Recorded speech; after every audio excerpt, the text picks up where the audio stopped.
Alan? Well, Jürgen, 10 days without a game, you'd be looking forward to getting back in West Ham, going to Anfield. Yeah, we are, but it's. And I'm really happy that we didn't have to play immediately after a Porto game, because obviously it was would have been again quite difficult from this really big result in a good game from our side, then to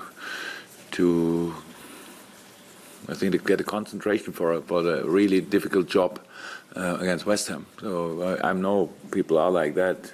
Think now we have West Ham and then Newcastle, I think, before we go to United, or before we play Champions League again. So that's like we need to get these points, and yes, we want to have the points, but it's quite a big job to do. They are, I think, in this kind of form table, the last 15 games, I think they are sixth. So that since David Moyes is in, obviously a lot of things change there. They get the results. They ever had a good team. I'm pretty sure that always had a good team. And yeah, Arnautovic flying, probably Lanzini back. The rest really experienced, tall, good organized and stuff like that. So it's a real job to do. We are looking forward to 100%, but we know, yeah, it's hard. I've seen some reports this week about Sadio Mane's future and he may be getting an extension to his contract. Is there anything in that at all? There's nothing to say about so far, but that we want to keep the players together. I think that's not a secret, but no news or anything about that. I don't know how informations like that go out or not, or are they true or not. It's normal. We want to keep, of course, Sadio here. Not only him, he has still a contract. There's nothing to do about that actually. But yeah, we want to keep the team plus strengthen it as well in the future. That's normal business. And finally for me, how glad are you to see the Firmino situation resolved now? That's Firmino. Yeah, good. It was long, huh? It was a long time, and I'm really proud on Roberto how he dealt with it. We were sure from the first second that there's nothing to be afraid about from his side, and so happy that that's confirmed now. That's all. We all take it really serious. That's not only a saying. It's like that. It's racism is obviously always. We spoke about that already. Still in this world. Something we really need to think about and need to be careful with. But if there's nothing, then we need to sort it as well. And so, all good now. Let's carry on. Thank you. Simon? And can I just ask you about your brief jaunt out to Spain, about the benefits that you've had with your warm weather training out in Marbella?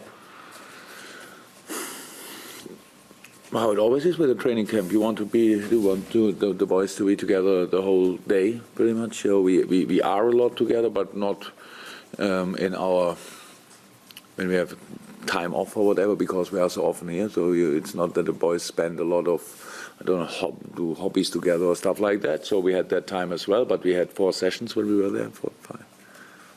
4. What was very important, but yeah, between the sessions we had time, and the weather was brilliant. To be honest, everything is easier if you have to do hard work. What we did there, then yeah, it's easier if the weather plays a little bit in your card. So, and that was there. Obviously, it was a change of circumstances after a long winter in England. That's all. We used the opportunity to have this. It's nothing good to say about not being involved in the FA Cup anymore. But if you are not in, then you have to use the time, and that's what we did. And we saw a couple of your younger players getting maybe their first taste of senior training yesterday as well. So how happy are you with what's coming through to the next generation, and how do you continue to manage getting them tasters with the first team, but also keeping them protected and ready? We gave the next generation pretty much on loan.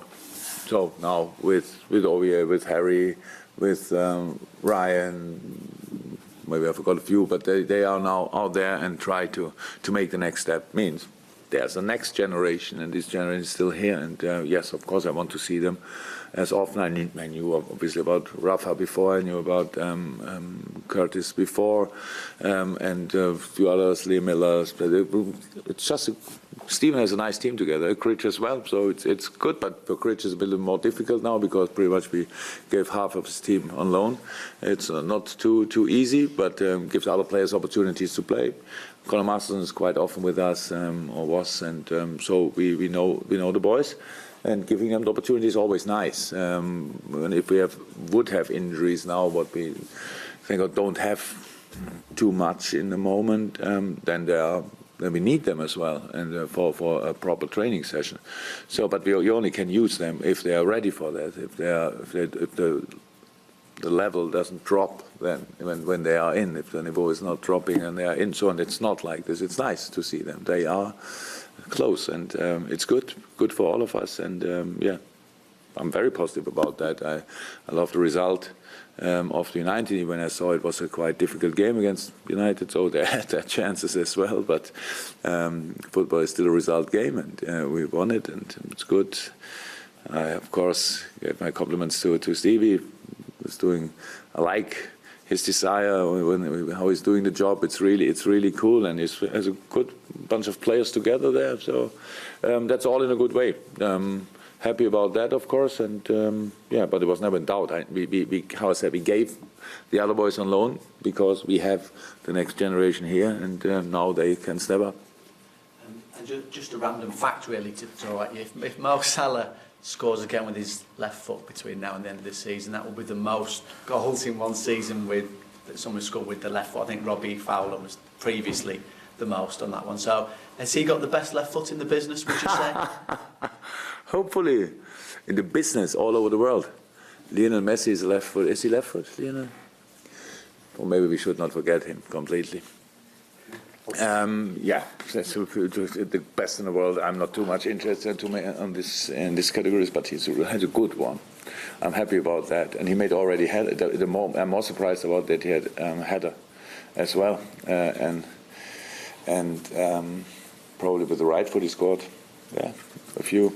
So I don't care which part of his body he uses. That's for him like for all the other boys. But yes, it's a very good left foot for sure. Yeah, it's that one. Yeah. That's from my point of view, by the way, the right one. Jürgen, 11 games to go in the league. You're well positioned with regard to your progress in the Champions League. A lot to look forward to. How happy and how would you assess that? How happy are you, and how would you assess the progress that you've made so far this season? I'm not. I'm absolutely not happy. I want to be happy at the end of the season. Now I want to see the progress. Happy is not a word I have in my mind, to be honest. I'm sometimes fine with it, more and sometimes less. So that's how it is. But really,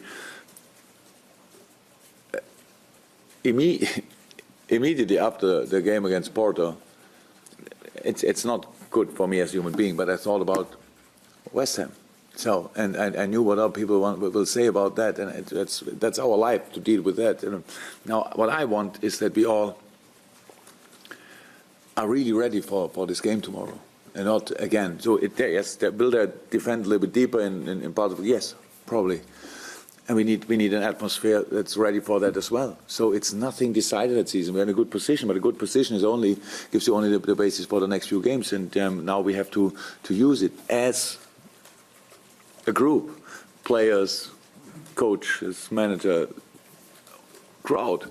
So I really, we need to be ready for a difficult game tomorrow, because I don't know exactly the results, but let me say draw against Tottenham or City and lost with 1 goal, stuff like that. So that shows you need to do it. And they have always their opportunities with counter-attacks and stuff like that, set pieces, to score by themselves. And it's always a little bit, either way, it's all negative. Or when it's positive, it's so positive that we don't care about the next thing. So I'm not like this. So I really want to use this basis now, and for that we have to be at our best tomorrow night and tomorrow afternoon. And so, yeah, I know that it's a lot of work to do. West Ham, and you hinted at it before, that they've made good progress since David Moyes was appointed, and in Lanzini and Arnautovic, which you already mentioned, that they're two very, very dangerous players, aren't they? And Chicharito. So, okay, Karras is injured, and they have a few problems. Masuaku suspended, stuff like a good player, and but they changed system, a few things, and it's very mature now. It's we all know how difficult it is, and of course, West Ham knows they are not safe in a league for next year, but a few weeks ago it looks like it could be quite difficult. Now it looks like much more positive for them, and they will use that as well. They know that they're in a good moment as well, and they will show that. So that's why I say we all know that. If then in a few moments you play for sure against a wall of 8 players at least, and have 2 quick players, maybe Chicharito and Arnautovic or Lanzini, Arnautovic or whoever. A little bit hidden in different areas and ready for the counter-attack and stuff like that. So that's we all know that that's not easy. And we tried. And the good thing is we had time to prepare that in training, and usually that helps us when we have time for that. And that's why I said it's a completely different game to Porto, for example, and then you have to play 3 days later. And to do a completely different job. That's why I was happy that we didn't have to play immediately, and so now we use the time for a lot of sessions since we played the last game, and hopefully everybody can see that. What are the key things that you've seen from West Ham under David Moyes in terms of Good organisation. Good organisation. Just everybody know David's still better than I do, but I think he was one of the most successful best managers when he was at Everton. Then maybe the Sunderland job was that how it is in the managing life. It was not too